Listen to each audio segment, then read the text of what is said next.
This is Mike Adams with a follow-up video in response to my recent warning about salmonella contamination of pumpkin seed protein. Received a lot of feedback on that video, and I want to make a few clarifications and also underscore the reason why I go public with this kind of information. First of all, just the facts of what actually that original video was about is, number one, when we acquire raw materials and lots of raw materials, large lots or batches, we always subject them to extensive testing. And that testing includes microbiology testing, plus heavy metals testing and other kinds of tests, radiation testing. The microbiology testing includes Salmonella, E. coli, what's called a total plate count, and coliform, TAC as it's known. And we do these tests routinely. And every once in a while we see something that's crazy toxic. Like one time we found over 10 parts per million mercury in a, what was it? It was a superfruit extract coming out of Southeast Asia. And I sounded the alarm on that. And in this case, we found very high microbiology plus salmonella in pumpkin seed protein. And when we went back to the company, that I guess trading company you would call it, that sell these large lots, whose name I'm not going to mention because it's not relevant, they had sold that lot to someone else. And so someone else had purchased that product and was obviously manufacturing it and selling it to the public. Now, I raised the alarm on this. I put out an alert, and it happened to coincide on the same day that Kellogg's issued a nationwide recall about salmonella contamination of their cereal products. And this was listed by the CDC. So the CDC actually warned about salmonella. They talked about, I think, dozens of people hospitalized and many more sickened by this, and it was traced back to Kellogg's and salmonella. So here we have the CDC putting out a public warning about salmonella, and then here we have myself, the health ranger, doing what? Putting out a public warning about salmonella. We're both doing the same thing. And yet, as much as the readers really appreciate what I do, and I thank you for your support, all of you who said thank you, I'm checking with my supplier, I'm checking to make sure that they've done the tests and everything, thank you, because that's all I want. I want people to be safe. I want people to eat healthy food. I'm pro superfood. I'm all about having healthy plant-based protein, but not if it's contaminated with potentially deadly salmonella or E. coli or something else. That's all this is all about. I just want people to be safe. So I'm doing, in essence, the same thing the CDC is doing, just doing it more quickly. And the lab tests are irrefutable, by the way. I mean, I can show them to anybody who, if they want to document this whole thing. We've got multiple lab tests from more than one lab, by the way, the documents to this, so that's not even a question. What I don't appreciate is people in the industry who tell me that I shouldn't talk about this publicly, who say things like, oh, you should keep it quiet. This is a private thing. This is just an inside thing. You shouldn't talk to the public about this because you're scaring people. Or they say things like, in general, why can't you be more positive? Why do you have to talk about the negative? Really? I mean, if products are contaminated with potentially deadly microbiology, salmonella or E. coli, I'm supposed to, be silent about that? Is that really what you're suggesting? Because I don't put up with that. So my message to those of you in the industry is clean up your own products. And some of you are doing that. And I really applaud you, by the way. If you're already doing microbiology tests, and then when my story came out and customers were asking you questions, then you've already got the test results. You can say, yeah, this checks out. Here's the test results. We did a total plate count. We did salmonella testing. It's negative. Our pumpkin seed protein is safe. Everything's cool. And that's what you should be doing every day, by the way. In fact, it's required by the FDA. Many people don't know this, but FDA has a set of guidelines called GMP, Good Manufacturing Practices. And we are GMP compliant, and many companies are GMP compliant, but a lot of companies are not. And GMP requires microbiology testing of every production lot. And again, some people do it and some people don't. If you're not doing this testing, sooner or later, you're going to get probably sued by somebody, because sooner or later, you're going to let something slip through that is toxic to people, that could kill people. And That's just a bad, unethical business practice. And for those companies to tell me that I shouldn't talk about their dirty supply lines, to me, that's just unacceptably unethical. That smacks of the kind of cover-ups that you hear, at the highest levels of government or in the vaccine industry or in the GMO industry, pesticides. So I don't put up with that. I'm here about transparency. I'm here about safe products. I think every company should be GMP compliant. Every company should be doing the testing. Every consumer should be asking these questions. And I am not going to apologize for trying to save lives. I am not going to apologize for going public and telling people the truth about pumpkin seed protein. I don't know how many, 1,000 pounds is out there right now that's contaminated with salmonella. I'm not going to apologize for that. That's doing what we are supposed to do here at Natural News. We are whistleblowers. And we blow the whistle about pesticides and glyphosate and toxic pharmaceuticals, but not just that. Blow the whistle on natural products that contain harmful substances. And no one can argue that salmonella is not harmful. It puts people at risk. And part of my mission here is to answer to the people, answer to the readers, the consumers, to help them make informed choices to protect their health, to be safe, to select clean products from many different companies. And I wasn't attacking any specific company. I didn't name any names because honestly, I don't know who bought that lot. I don't know who's out there selling that. So you, as a consumer, you should check with everybody. If you're buying, pumpkin seed protein or anything else, hemp seed protein, especially the plant-based proteins, you should check with your supplier. And you should make sure that they have done salmonella testing, E. coli testing, microbiology testing. You should do it routinely. Or those companies should put that on their website, which I would support and applaud, that it's tested. And I don't know that even we put it on every single listing, but we test everything that we sell. So for us, it's universal. It's not like we have to single out, oh, this product was tested or that product was tested. We do it for all products. And most of the products we see are fine. Most things we see are safe. But every once in a while, something comes through, something crosses my radar, and it's like, I have an ethical responsibility to warn the public. And the fact that some people don't like me doing that, you deal with it. Maybe you should clean up your supply line. Maybe you should stop selling unethical, toxic products to people. That's my answer. I answer to the people on this. I'm not here to protect some corrupt segment of the natural products industry. I'm here to call out any source of poison, any source of hazardous chemicals or microbes or contaminants, heavy metals that are in products, whether those products are Kellogg's breakfast cereals, which contain salmonella, or they're natural products, or conventional groceries, or what have you. To me, see, that's the thing.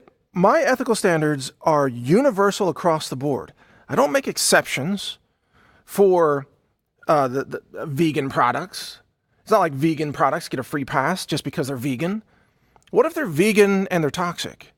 It's like vegan and poisoned at the same time. Do those exist? Absolutely, those exist. It's not that common, but from time to time, those come across my radar. And so I sound the alarm on that. And I just, it's to be in my position as an industry influencer and someone who runs a laboratory. And we've invested now over $2 million in our laboratory instrumentation. And we run a full lab. We do multiple mass spec analysis for different things and different foods. And plus we do the microbiology, which is not mass spec, of course, that's different. And we do heavy metals and we do pesticides and other things. To be in that position and to be able to look at these foods and then to see from time to time things that are dangerous to the public, for me to not go public with that would violate everything that I stand for, everything that I believe, which is that food should be nutritious, food should be clean, and that food companies should be honest with their customers. And I hope you agree that that's not too much to ask. And that I'm sticking with those principles no matter what. If people want to, condemn me for going public with something that they think should be behind the scenes, I don't buy that. That sounds like corruption to me. I'm here for total transparency. I'm transparent about what's in our products, and we reject so many lots. I mean, you wouldn't believe the amount of stuff that we reject. That's not quite at the level of like what I would consider to be a toxic alarm, but it's much higher than what I want to sell. For example, lead in turmeric. We still have problems sourcing turmeric that has low levels of lead instead of crazy high levels of lead. It's an ongoing problem. And it's very bad. Right now we're out of stock. Why? Because we keep getting samples of lots in, and we test them via ICP-MS, which is the mass spec for elemental analysis, and they come back high lead. They come back like, 280 parts per billion or 350 parts per billion or whatever in that range. And I'm just like, no, I'm not going to sell that. And we actually lose money because we don't sell products that are contaminated. I mean, think about that. Think about the economics of this, that if you tell the truth and you do lab testing, you are punished economically. You are punished by the industry. You are punished for not having products in stock. But we make that decision every day. We make the decision to have out of stock on the website instead of selling something that has too much lead in it. And I applaud all the other companies that are doing that. I don't think it's a very large list, honestly. But those companies that are not doing that, you have your own ethics, but that's not mine. My ethics are very strict about this. We just don't sell toxic products. And we do incredible due diligence to make sure that we test for microbiology and we test for heavy metals and so on. I guess it's just, each of us, we can make a decision in our lives about what it is we really stand for. And some people just stand for profit. That's all they're just greed bags. They just run around. They just want to make money. They don't care what they sell. That's like, Amazon. They don't care. They don't care if it's got salmonella in it. They don't care. Whatever, glyphosate contamination, GMOs, you name it. I actually care. I care because, for humanity's sake, and, I eat my own products. My family and friends buy from my store, and I care about all our customers. I know that clean food is the pathway to the revolution that can save the future of humanity. And it's not an exaggeration. It's toxic poison minds that make toxic decisions about the future of our world. And, lead-poisoned people make bad decisions. It lowers IQs. It causes psychosis. Medicated people. Look at Nancy Pelosi in Congress right now. She's lost her mind half the time, it seems, right? Ruth Bader Ginsburg on the Supreme Court has chemo brain and can barely communicate. And yet she's making decisions about the future of our nation. I'm talking about clean food and healing food, healing brains and minds, healing people from the inside so that we can be a nation or a civilization that has people who can succeed, who can innovate, who can be rational, people who can make decisions, who can be creative, people who can plan for a better future. How do you get there? You get there with clean food.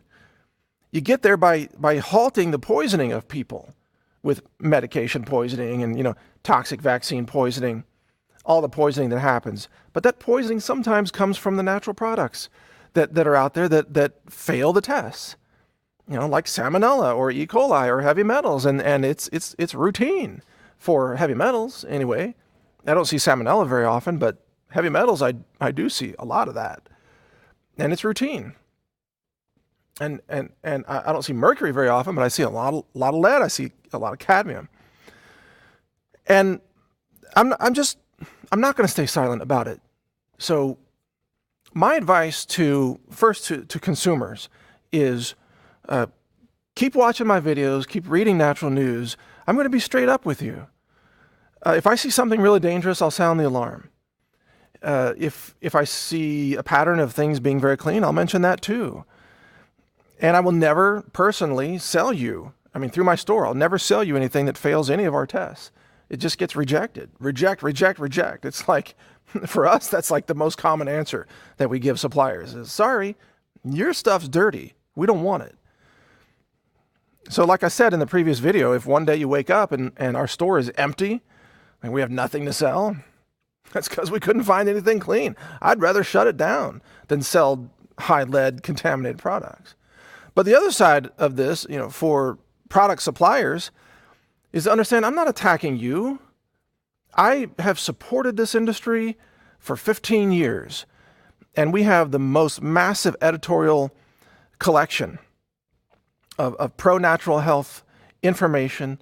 We run herbs.news, we run health.news, medicine.news, science.news. We run over 350 websites now, and many of them are all about natural cures, natural remedies, botanical medicine, prevention, eliminating diabetes with food, and so on. We have foodscience.com, I believe that is. We are, I think, the biggest publisher of information in the world that is pro-natural health. So don't think that I'm not attacking the natural health industry. We promote the natural health industry. But at the same time, we help police the industry from the inside. Does that make sense? In other words, I have an expectation, and I don't apologize for it, and I will assert it, an expectation that natural products should be clean. And if you think about it, the natural products industry has a kind of a disadvantage versus pharmaceuticals, because pharmaceuticals are usually created synthetically in a laboratory just using raw materials. Almost like raw molecules, you could say. They're just synthetically assembling carbon and hydrogen and oxygen in depending on the synthesis method to create pharmaceuticals. So there's no chance of a pharmaceutical being contaminated with lead in many of the ways that they're manufactured. So pharmaceuticals are pure, even though they're toxic in their own way, but they don't contain usually microbiology. They don't contain lead usually. They don't contain, these kinds of toxins that are very common in agriculture products. So agriculture products, because they're grown in soils, they can uptake the lead and the cadmium that's in the soil because of all the pollution that has fallen on the soils over the years. So it's very common for agriculture products to have contamination issues. And then because there are so many soil microbes and the way that they're harvested and stored and so on, you can get growth of salmonella or E. coli if you're around animals and so on, or other microbes. So agriculture products have a higher, you could say, natural risk of contamination, which is why you have to bring extra scrutiny to natural products, in my opinion. That's all I'm saying. And frankly, all the science backs me up on this. If you test 100 pharmaceuticals versus 100 plant products, you're going to find much higher contamination issues in the plant products, even though overall they're healthier for you. Because that's real food. You see, it's superfood or food or herbs or what have you. They're healthier for you than taking a bunch of toxic synthetic chemicals. But you got to look at the contamination issues, especially the stuff coming out of China, which is just, that's the most polluted stuff we see. China and India, frankly, as well. Not by any means a clean agricultural environment. So I just wanted to clarify this because, I get a lot of flack when I go public with information like this. And I understand people have questions and people have concerns, but everything that I said was 100% true. And it's rooted in this compassion for natural health consumers and this assertion, for which I do not apologize, that natural products should be clean and that every natural product company should be doing the testing. And if you're not doing the testing, sooner or later, you're going to be selling products that hurt people. And that's not acceptable in my view.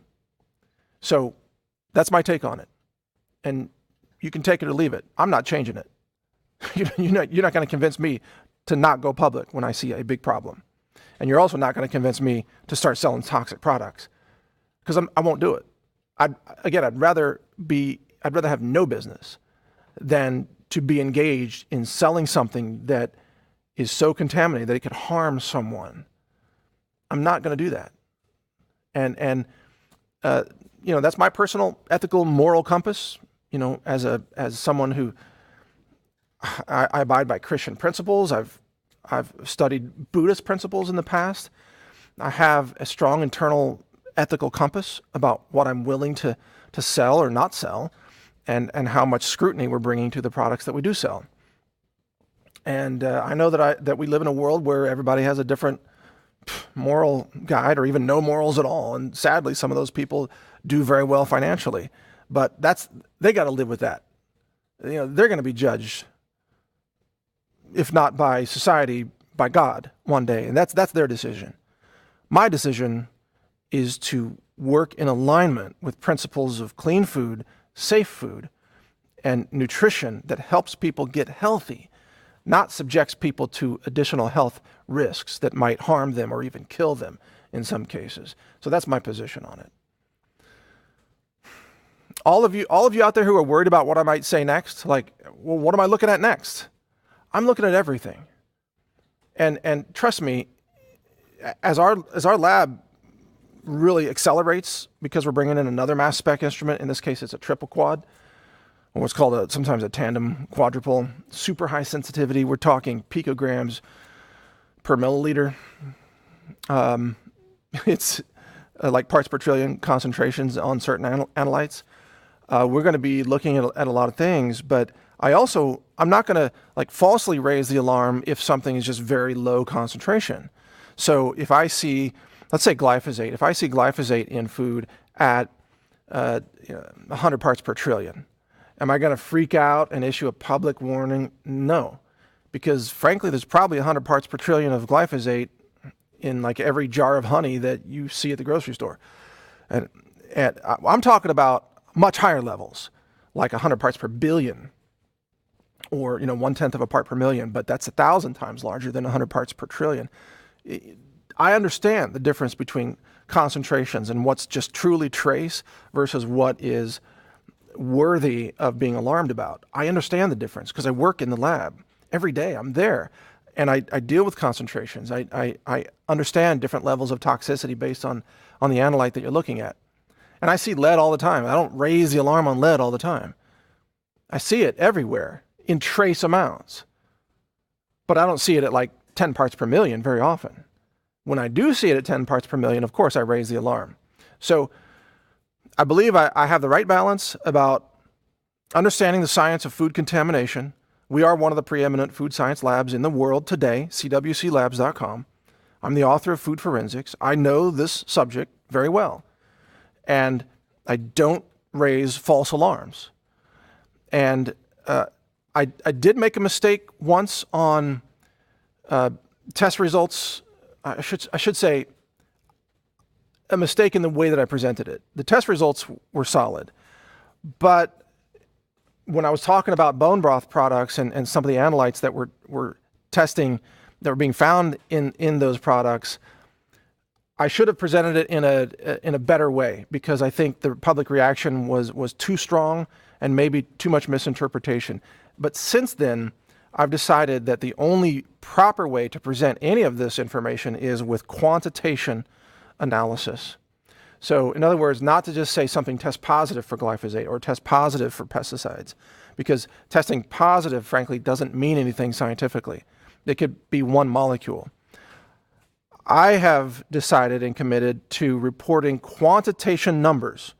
So we're talking about parts per million or parts per billion when it comes to heavy metals, or we're talking about micrograms per milliliter if it's in a liquid form, for example, of pesticides, which I guess you could convert to parts per billion if you want, technically.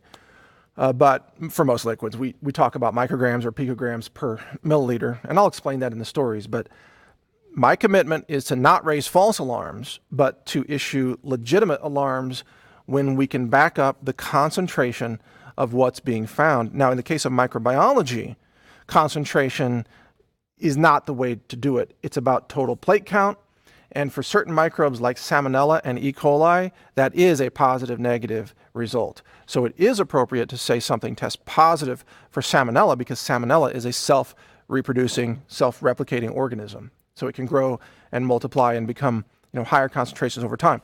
Lead obviously does not self-replicate. Pesticides do not self-replicate. So it's not like you test something today and then tomorrow it's going to have a higher pesticide level or a higher lead level. That doesn't happen because they're not living organisms, obviously.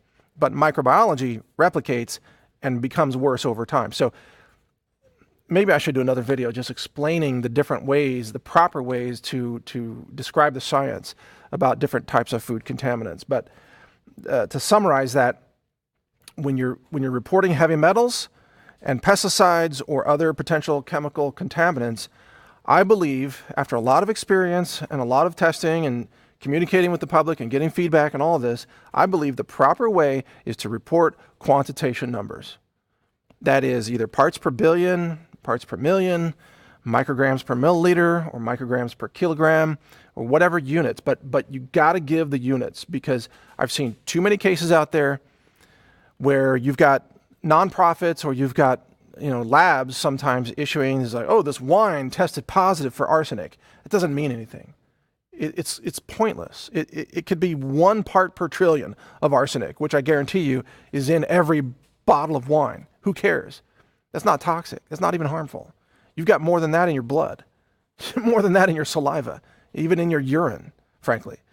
So it's about understanding the proper way to report this information, and quantitation, in other words, quantity or concentration, really matters. All right, so at the risk of getting too geeky in all of this and breaking this down into like crazy science lessons, I'm just going to wrap it up. I thank you for your support, and I support everybody in the industry who is selling clean products. And if you're doing lab testing, good for you. You're going to have my support. You're going to have Natural News support. And you're doing the ethical thing, and you're doing the legal thing. You're going to keep yourself out of trouble from a legal perspective and a regulatory perspective as well, because sooner or later the FDA is going to come to your facility anyway. And if you're not doing that testing, they're going to shut you down. FDA loves our facility. They love it. They come in, we got like a whole freaking bookcase of documentation. 3-ring binders like this thick, just boom, boom, boom, one after another. Here, wham, slam them down. The FDA is like, no way, you do all this lab testing for real? I'm like, yeah. You want to see our lab? They just can't believe it, because they almost never see companies that do that. But all I'm saying is you better start doing it. You're going to get nailed sooner or later by the government. Believe me, what I say is mild compared to what the government will bring to you. You should be happy if, the health ranger is issuing an alert about something versus the FDA coming in and seizing and quarantining all your product. That's a nightmare. And if you're not doing testing, that's going to happen to you sooner or later. And I can't say that I oppose that, frankly. I mean, I used to think the FDA was the most evil organization in the world. And, on pharmaceuticals, perhaps they're pretty corrupt, but on food safety, technically we kind of need somebody doing spot checking. We kind of need somebody running around the country, taking samples of manufacturers, because if they're not forced to do it, this is just a lot of people that will never do it. And, people get killed by that stuff. Peanut butter, E. coli in the peanut butter, people died. This is not a laughing matter. It's not a small deal. It's a pretty big deal. So, I don't know. Yeah, you just heard the health ranger say something positive about the FDA. Yes, you just did. How amazing is that? Oh my God, the world's changing. Do the science. Sell clean products. Be safe, okay? Thanks for watching.